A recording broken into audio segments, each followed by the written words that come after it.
Joe talks about Joe.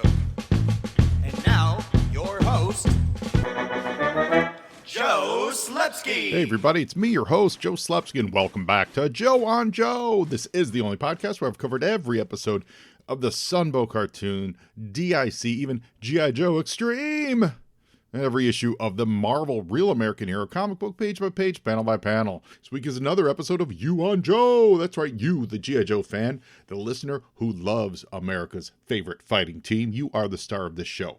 What is your specific favorite part of G.I. Joe? Some dig the cartoons, some love the comics, you all love the action figures. Whatever it is about G.I. Joe that you absolutely adore, I want to talk to you. So please, if you want to participate, please be a guest. Reach out to me on social media, Facebook, Twitter, and Instagram, at Joe on Joe Pod. Or you can send an email to joeonjoepod@gmail.com and let me know what topic you'd like to cover. The more specific, the better, and we'll get you on the show. While you're online, please give me a rate and review on your podcast app. Every review helps grow this show. Or if you're inclined, you can visit my Patreon page at patreon.com/JoeOnJoePod and help keep the show afloat. Thank you so much for listening. I appreciate each and every one of you. And while you're at it and you're online, you can give a listen and a shout out to our great sponsors, the Movies and a Meal podcast. In the beginning of time, the smallest organism gained sentience and thought to itself, I really need a good meal. Then, a bunch of other stuff happened, and finally the Lumiere brothers started showing movies in France. This was all the inspiration that fellow broadcasters Brad, Keith, and Ben needed to combine these two primal needs into the Movies and a Meal podcast. The Movies and a Meal is one of the most casual and relaxing film talk podcasts you could ever listen to.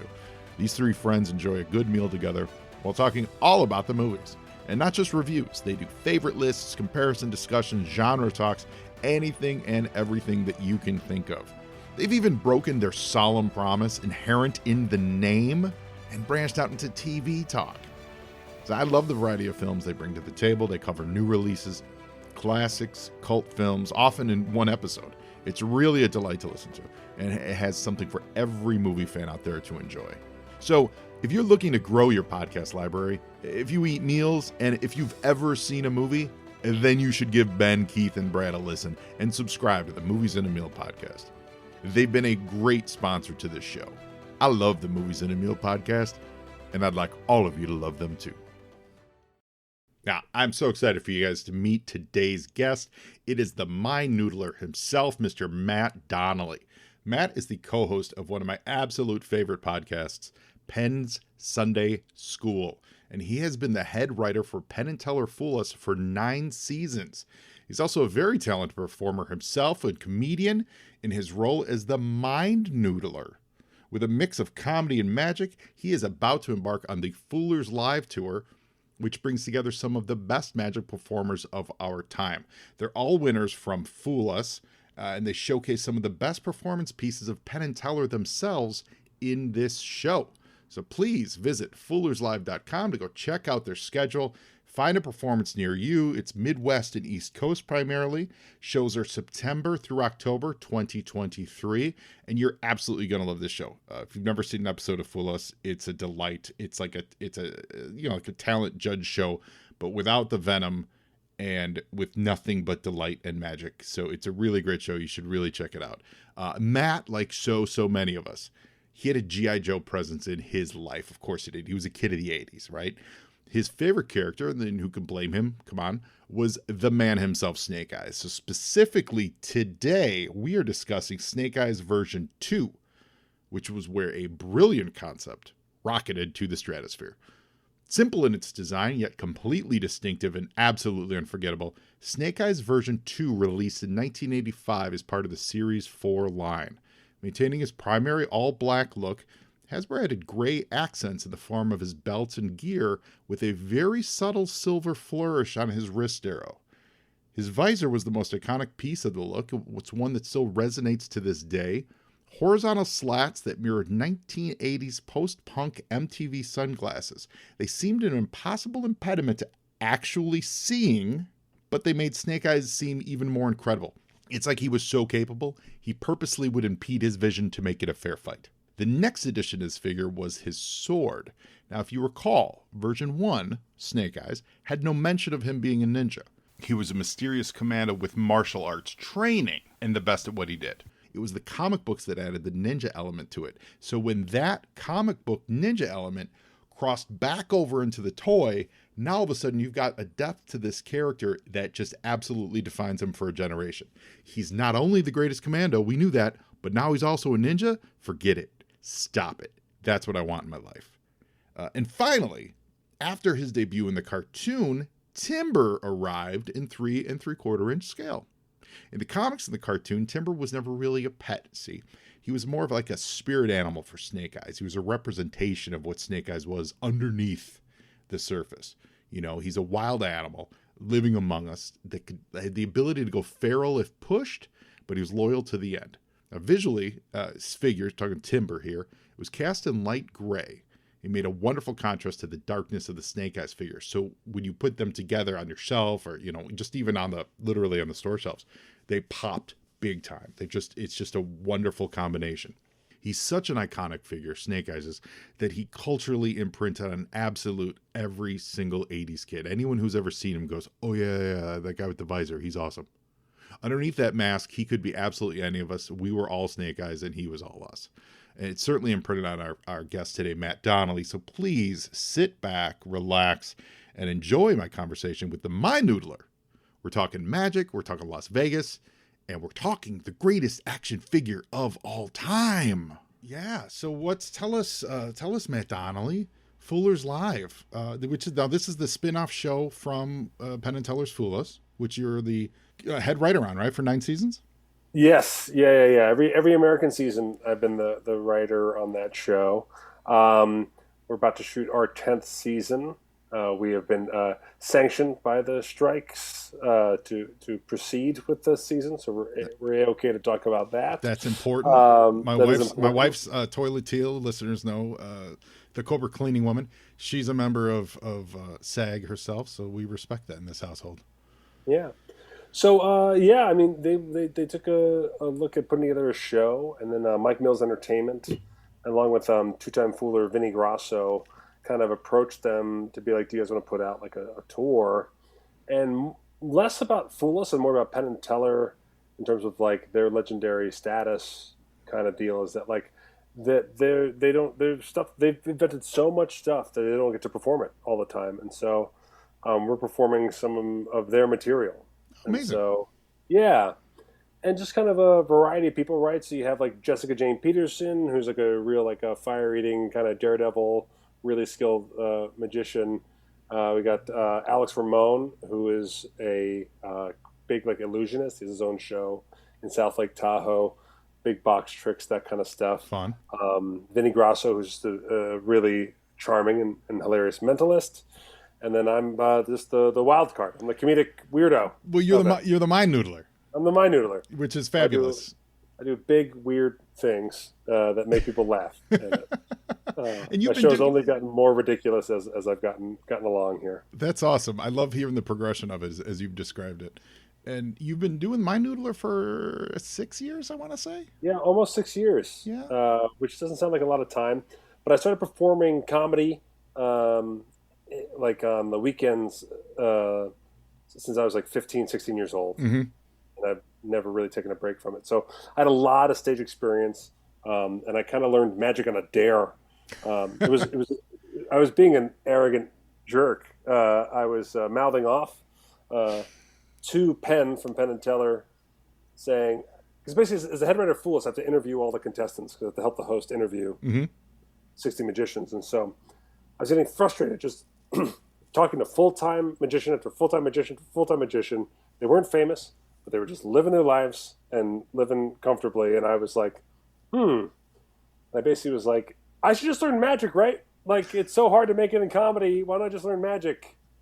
And I kind of burst that to Penn, who skeptically said, it's probably harder than you think, but you might be better at it than you think.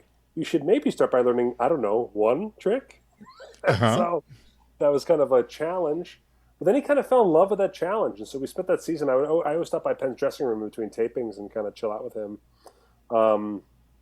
And he just kept brainstorming different tricks that he thought I could try. He really got excited about the idea of me trying it. And then after the season was over, my dad came out to visit, and we brought him by. Penn has a podcast too called Penn Sunday School, and I co-host that podcast. He invited us over his house for lunch, and he started giving me advice on performing magic in general. Like if I was really going to do it and start now, he was being very practical about me starting late in life. And he gave me some advice, and I got in the car, and my dad said, "You just got basketball advice from Michael Jordan. You better take it." You know, I said, "Yeah." And I basically feels like I guess I'll just be embarrassed if I don't do it. You know, I have to do it. That's awesome. That's an amazing one. And then you get to learn from Penn and Teller. Well, that's it. So like after I started to work on it, I worked on it quietly and privately. I was going to do a trick just to show him. I used a magic trick, and then all of a sudden I was in the show in Las Vegas, and it was closing, and I was hired to be a comedy consultant on a brand new big show, and that was 5 months away. Mm-hmm. And I have 2 kids, two boys, and I wanted them to eat, and so I thought I need to It's just the small staples, really. I mean, I don't know why you demand so much of your life as an American citizen, but they really, take. Yeah, I mean, you know, give a kid a breadcrumb, they'll expect a piece of toast. So I was. I basically was like, oh, I got to get a good job. I can't get a bad job. And if I get a good job, I got to quit that job because I definitely want to work on this new show, Opium, at the Cosmopolitan. OPM, the letters OPM. It's not just a show of smoke-filled theater, a bunch of actors laying about the room, muttering to themselves. No, it's not. It's not just Edgar Allan Poe sitting on a couch. One park bench in the middle. A space themed variety show. And so I was like, you know what? Penn's willing to work with me on magic. I bet nobody wants to like take me on as like a project, right? Like no one wants to make me like an apprentice or something. A word that people think is more common than not in the world of magic. People don't regularly take on apprentices. I blame Mickey Mouse. Well, that means you have to share secrets. And outside of Penn and Teller and very few other people, they're not really keen on that. But I was spoiled because I worked on Fool Us, so everyone knew me as someone who worked with Penn and Teller. Everyone knew me as someone who worked on Fool Us, and so I had access to like a lot of great magicians. And so I thought, I bet they'll all be willing to teach me one trick. I bet I can find magicians who will work with me on one thing. You know, and so that's what I did. I went to all these magicians and said, "Will you teach me one trick?" Oh, it's great. So I went to Penn, I went to Teller, I went to their guru, who I started working with first, Johnny Thompson. The great Johnny Thompson. Yeah. Rest in peace. Absolute legend. Yes. One of the best. And if you have a chance to look up his stuff on YouTube, go for it. He's really such a talented magician. And look at the great Thompsonian Company specifically as one of the greatest comedy routines of all time. And Johnny was working with me, but Johnny worked with a lot of people. He was very generous with his time. So while it was helpful to me from a student perspective, it was not helpful to me from getting people on board. But then Penn said yes. Once Penn said yes, I went to Teller, being like, maybe they'll be competitive, and Teller will want to teach me something too. But once those guys said yes, then I asked Matt King. He said yes. I asked Piff. He said yes. Yeah. They're saying yes because they don't want to tell Penn and Teller. They said no. That's great. It's great leverage. You're not wrong. Yeah. Brian Brushwood, Eric Diddleman, and so all those guys combined to give me a show. That's really great. You're like what was it, Huck Finn, asking everyone to paint one slat of the fence.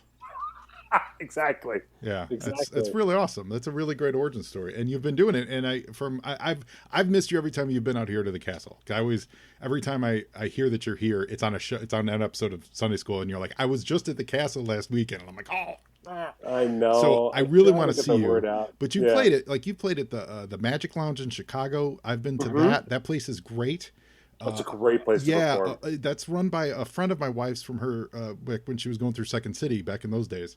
And his name's escaping me. But he's Joey? Yeah, that's it. Yes, absolutely. Joey Cranford? Yes, absolutely. Super generous. What a wonderful place. He's got a great collection of magic memorabilia too, like authentic stuff. It's really place awesome. Is gorgeous. Yes. It's gorgeous. It's designed amazingly well. The theater feels gigantic yet intimate. Like playing for 100 and change, and it just feels like everyone's right there. It's so great. It's super friendly, super, welcoming to people. Even if you just want to pop in, have a drink and watch the close up magic, work at the front bar, and you're not even actually going to the show. Like it's wonderful.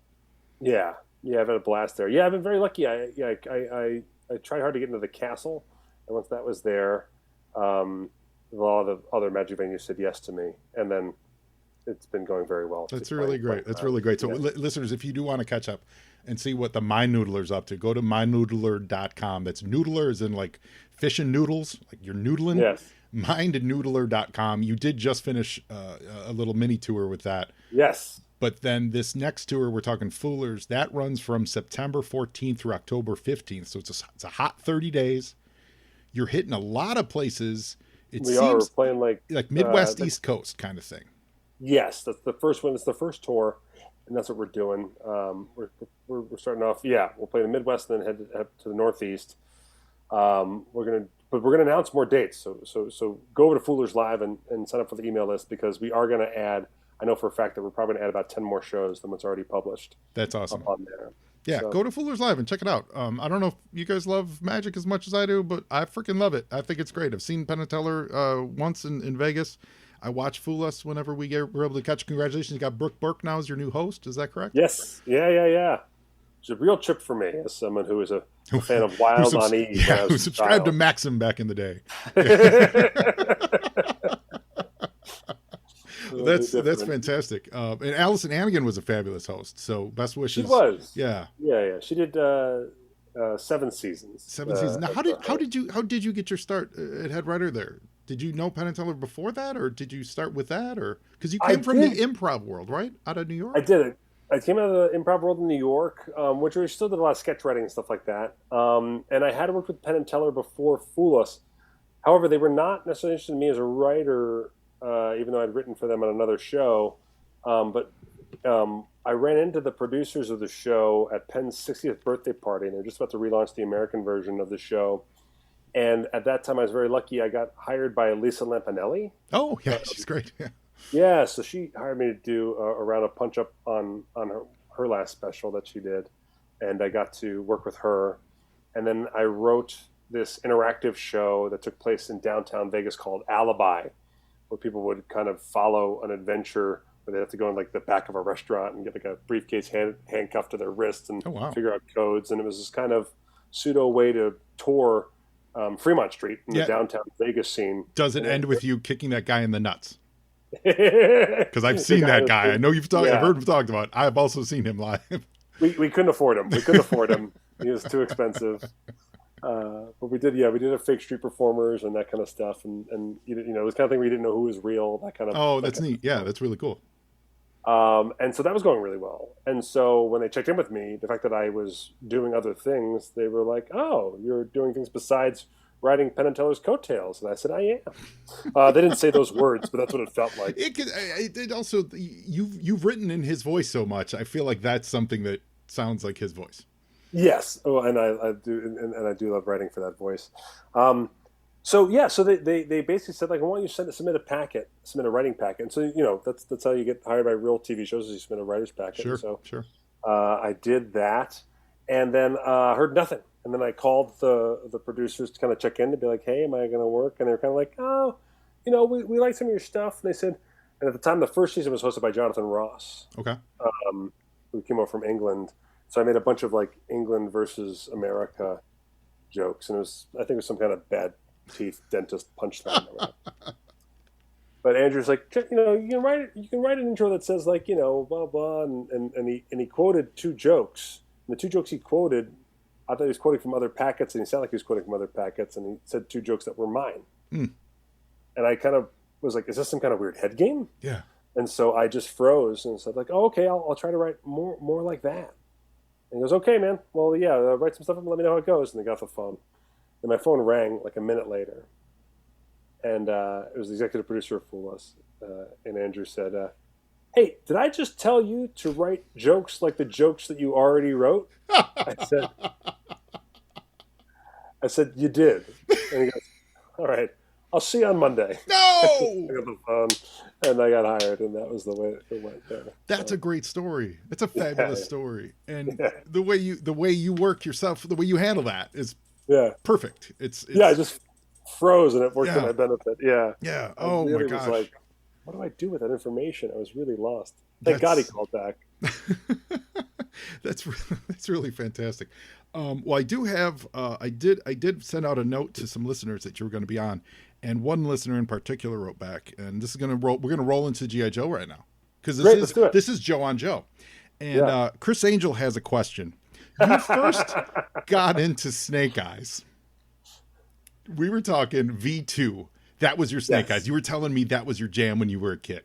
Oh, he was all black, but he had like the visor that looked like it was kind of like those cool sunglasses in the 80s. Yep. The black and meant on his head. And he had that little wolf. Like Timber. Yeah, because in the cartoon, he was off in the snow with his wolf. Yeah, snow and radiation. Deathly radiation. Yes. Yeah. And so I just thought Snake Eyes was so cool. And also, like, born in 78 with two older brothers. So a child of the 80s, but then into stuff my brothers were into.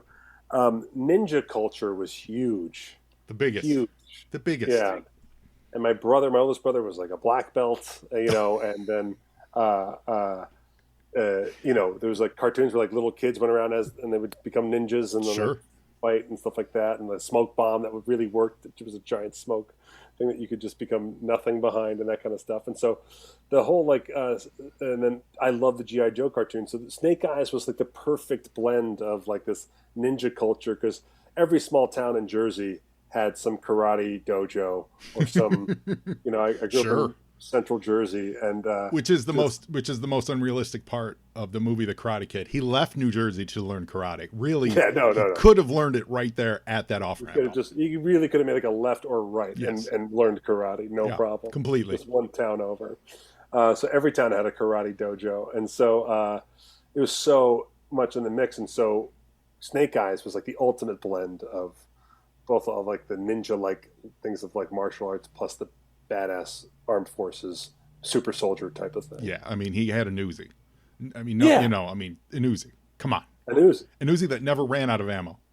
Which is exactly. It was always way too accurate than an Uzi should ever be. Yeah, I mean the whole point of an Uzi is actually its lack of accuracy. Yes. It's just that it can be fired in smaller environments right. than a big gun. But the man who can throw a Chinese star and hit someone 500 feet away, he carries an Uzi. He'll take care of it. That's it, because we would play, because back then you could buy water guns that looked like guns. Oh, yeah. That was the big thing. They didn't even put the orange thing on yet. No. And there was an Uzi that you could buy, and you could buy a Snake Eyes Uzi water gun. And it was like, and it was just like it was great for urban warfare. I had one. You could walk right on the bus. No one knew you had a water pistol, and boom, it was battery? 2 AA batteries. Yes, and it clicked. Yes. It went click, click, click, click. Okay, we probably had the same exact Uzi toy because of Snake Eyes. So my whole neighborhood, I grew up in a little neighborhood with like a cul-de-sac, and we were a bunch of baby boomer children, right? And so my older brothers, all everyone had kids that kind of all fit someone's age range or whatever. So we would play guns, giant. Oh yeah. And so we would all take our water pistols that looked like real guns, and we would take batteries and put them on like toy modeling clay and like stick them on the side of a house or the side of a garage. And if you walked by it, you yelled boom from 25 yards across the way. You'd look and see batteries, and you're out of the game. You're playing C4. Yeah, that's it. We were pretending to bomb each other and kill each other with guns. So we had water pistols and weird batteries and clay, and we would do big, versus battles of 10 kids versus 10 kids. And we were just reenacting G.I. Joe. It was awesome. Great. That's amazing. And did you have the actual action figure? Yes. You did. Okay. So you said you used to play with your brothers. You guys used to blow them up. Did your brothers have a big collection when you came in? Because I'm just about 3 years younger than you, or older than you, rather. Yeah. Well, that's it. So they had a better collection. And I was the quieter brother. So as they got older, right, and you're growing out of that toy phase. Yeah. If you took the rubber band, the thick black rubber band that kept the bodies together, if you stretched it, there's a cavern in the torso of each circle at the bottom of the torso. They would take a ladyfinger firework and put it in there and light it. And then seal it up so it was full explode. Oh, okay. Yeah, that's pretty good. And so then they would blow So I watched my childhood get blown apart by firecrackers. Well, that's the reason why they're climbing up in value these days. Yeah, 'Cause so exactly. many people destroyed them as children. And it was amazing. They were amazing figures too. Oh, they were But great. Yeah, they were absolutely yeah, great. yeah. This show is always focused. I originally started focusing on the cartoon. We ran through all those episodes, and then we did the comic book. So the toys are kind of the last bastion, and it's not my area of expertise, but it's my area of passion and love. Like I love Oh, it. sure. There are people who know. So Snake Eyes. Did you know Snake Eyes has, I believe, at this point, over 100 different versions that have been made over the years? Oh, I didn't. That sounds Yeah, high. it's But crazy. As of 2018, it was over 70, and they've easily come out with 30 different versions in the last how 6 years. have there been failed attempts to make a cinematic Snake Well, Eyes? did I you feel did like you that's a catch the layup. one last year? No, Oh see, yeah, there you go. yeah. No, see, no, you didn't miss out. We're just gonna leave it at that. We're just, in the interest of enjoying film and entertainment, it was okay. But we did a review here. And Now with Barbie, it might be renewed. Barbie was great though. But that's Mattel. Barbie was fabulous. I don't know if have you seen it yet? Not yet, but, Oh, but my wife says it's one of her favorite movies. So I gotta go see she's it. absolutely correct. It's absolutely lovely. And yeah, we hope that Snake. I mean, they teased it in the last Transformers. We want GI Joe to succeed on the big screen. They've had Yeah. 3 attempts. The last one being Snake Eyes from 2 summers ago, I believe. And it was rough. It was rough. It was a difficult experience. That's tough. It is tough. It's hard to get movies right. It's hard to get movies right. It is, and there's so many cooks in the kitchen, and as podcasters, fans, whatever. You don't want to be negative, but at the end of the day, you go like, oh, there's just so many easy things you could hit that just they missed with Snake Eyes. So if you happen to see that, don't run out and be like, oh, I'm reigniting my passion for Snake Eyes. Let me watch this movie. I'm just telling you, don't. Yeah. Don't. Okay. Deal. What you're telling me is that it's wide open for me to write my own Snake Eyes. Well, that's movie. the thing. You've worked. I don't know why they don't go to you to write a Snake Eyes movie. You've worked with Teller. Exactly. You've worked with Teller. You know how to write non-speaking characters. Let's Yeah. do this. You know how to make it happen and entertain the masses. I'm waiting. I'm waiting for the phone to ring. Let's do that. You also work. I mean, you're everywhere. You also have a podcast, Ice Cream Social, with your Yes. co-host Paul Mattingly. Yes, who maybe would be better at this than me, but Oh, that's okay. is he a GI Joe guy? Well, he's a big nerd guy. He's a toy collector. Oh, great! He's more of a Masters of the Universe guy. Awesome. Spawn, that kind of stuff. Sure, sure. But he's a former Klingon in the Star Trek experience. Oh, okay. We do what we call jock versus nerd trivia. I'm technically the jock. He is the nerd Fun. for it. So And that show is it's because you come from an improv world. That show's kind of focused more on that world, Yes. right? we're just two. Well, actually, three guys now. Our audio guy has become a fantastic comedic partner as well. So we the three of us joke around twice a week. We just Amazing. we joke around about whatever Vegas inside stuff, starting with that basically, or whatever weird stories from that week, and then we answer this in our mail, and we do a trivia at the end of each episode. We've got we just episode 1022. Holy cow, that's great. Yeah, so we're if you have a tedious job or a long commute, go ahead and check out Madly's Ice Cream Social. Have we got the catalog for you? Check it out. That's a lot to catch up on. I mean, you guys do so well. You do scoopathons. The scoopabration, Yes. scoopathons? Is that what Scoopabration. Scoopabration. Scoop Fest, the Scoopabration is the next one. Yeah, Yeah, next they all get their year. own nickname ones. But no, I mean that's things. We're Vegas, so we show off. So we bring people out to the Orleans Casino. We get a ballroom for 2.5 days. We do live podcasts. Penn will stop by often. That sounds fun. We bring in all of our friends to do acts. We have headliners. We put on shows. We do contests, all kinds of things. It's a real crazy event out in Vegas. It's a blast, and we're lucky to have just the most nicest, welcoming listeners in the world. Yeah, that's that's absolutely the vibe I've gathered from that. And living in Vegas must be this sounds rubish. I've been there plenty of times, but it just must be different living there. It is because different. everything you're surrounded by is centered towards Vegas. You know what I mean? Yeah, and that culture. it's a That's city the that has- industry. That has its own character. Yeah. Yeah. I think Orlando is probably similar. I think people talk about that like we're not a big city. We're we're a tourist destination surrounded by sprawling suburbs. Mm-hmm. And everything is kind of related to what's happening in there, and it is the hospitality industry. I think a cooler version of is basically I had a podcaster say that Vegas is actually like a small factory town. It just the factory is hospitality. It just makes hospitality. Sure.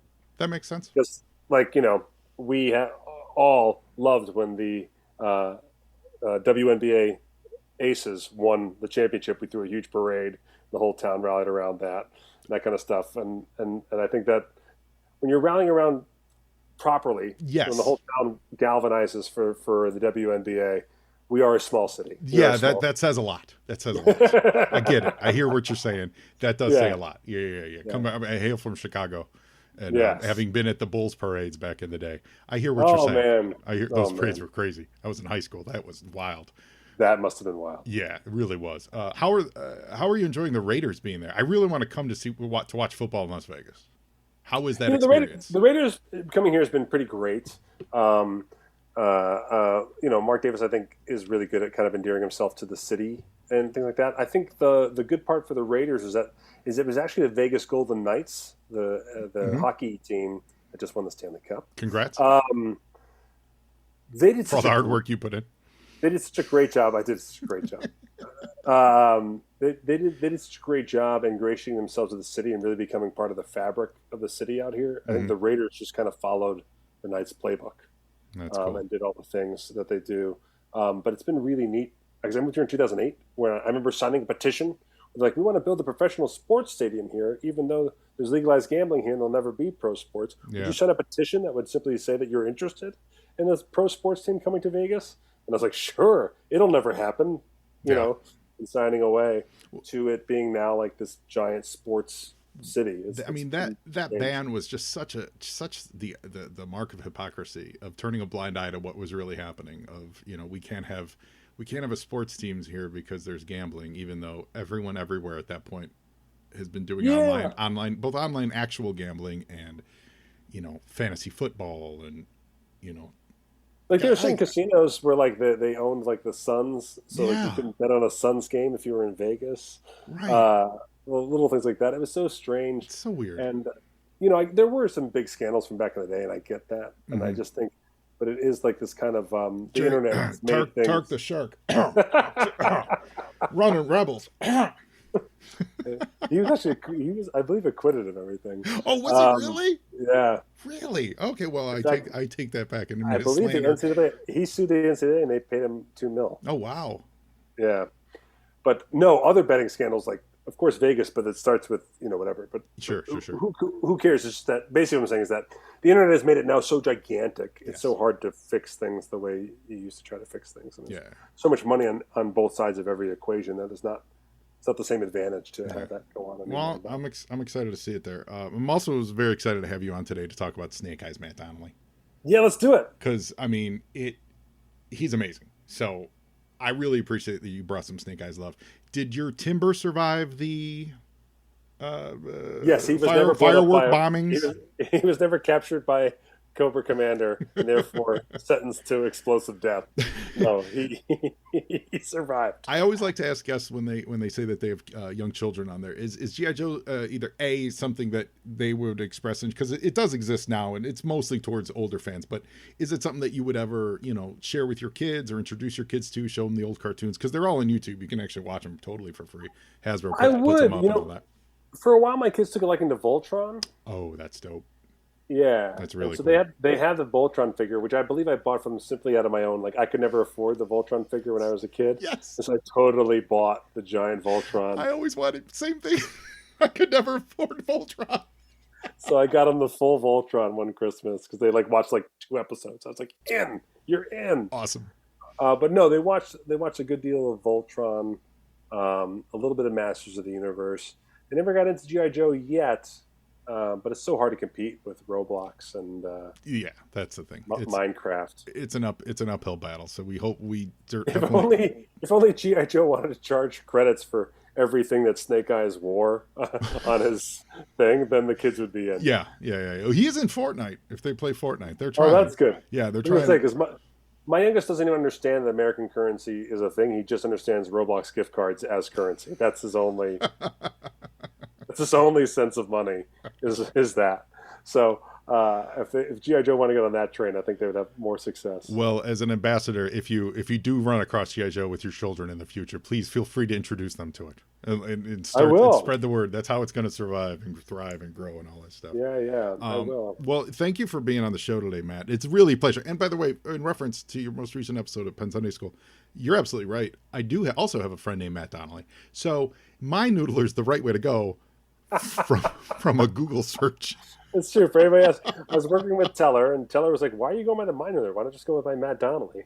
And I said, "Because there are so many. Yes, there are so many out there." When I said to my wife, "Oh man, I'm getting Matt Donnelly on the show," she goes, "Oh, your friend Matt? We haven't seen him in forever." I'm like, "No, different."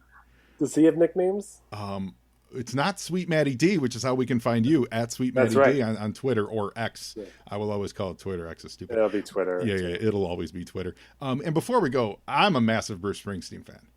Oh, and massive. And this could have been an entire episode about Springsteen. That's true. You actually did your listeners a good service by waiting to the huge service, because they would have tuned out immediately. Because I'm a massive Springsteen fan. So whenever you talk about him on the show, I'm all ears. I love everything about him. I celebrate his entire catalog of delights. Yeah. And so I'm not going to do you the cheap work of saying what's your favorite Springsteen song. What's your best era? Like, what do you love? Like, what is it? What era of Bruce do you absolutely always go back to? I tend to go back to. I actually liked his kind of return from the first albums that came out. Basically, he came back with The Rising, and so The Rising through like Magic and Wrecking Ball. Yes, I actually have been really. I find like if I'm just driving, if I'm just gonna just put on, I don't have to be in the mood for it. I just put it on. I will put on that era. I like that late kind of reunion era. I totally agree. I actually like those albums. Yeah, those albums are amazing. I think they showed a maturity and an evolution that most artists kind of have trouble finding. You know. Yeah, and that's the thing is like he really takes swings for different musicality all the time. Mm-hmm. Even recently, like I think it was so funny that like only recently I've liked Western Stars. Like it came on in like a mix that was playing on like an Amazon speaker, and all of a sudden the song came on there, and I was like, gosh! And I really just put on that, and I was like, I didn't enjoy it tremendously when it came out, and I liked a couple songs here and there that I played. Then all of a sudden, just the other day, and that album came out like I think 3 years ago, something like that, yeah. And also I was like, I'm finally like now ready for it to be that, you know, yeah. And I got into it. It's obviously so purposely cinematic and stuff. He just takes so many big swings. I think it's so impressive. Yeah, and he wears so many cloaks. You know, he wears the character that he's singing about, and so that was his effort. And then recently with the 50s, not doo-wop per se, but you know the R&B, the R&B cover stuff. R&B covers. I think if you read his book, you read his book? Oh, it's fantastic. Yeah, he's so clearly disappointed that Wrecking Ball wasn't huge. Mm-hmm. Like I think he thought Wrecking Ball was going to be big, and that he's going to be back on top of the world with an awesome rock album. And when you listen to the album, I agree. I think it's a great album. It is. And so when that didn't happen, and they did the Broadway show where he revisited all of his old stuff, and that was like, well, he doesn't want to do more of that. He's just been doing that every night, right? Mm-hmm. And so it basically seems like he was like, well, I'm not going to be back on top of the world with a rock album anytime soon, and I'm all familiar with my old stuff. I'm just going to go some very different directions and put it out there. And I think it's been fascinating. And so it's been neat that I think he's just going to keep putting out albums. I think they're all going to be super different. Yeah. And I have to have a much more open heart and a much more open ear as I approach some of them. But yeah. And I think we're rewarded if we do that too. And didn't they call Only the Strong Survive? Doesn't it have like a volume 1 or part 1 on it? Well, this is fascinating. I hope there's more. I think there will be more. I think there's a couple of things to look at. I think if you look at like Rod Stewart had a whole second half of his career doing covers, but he was doing standards.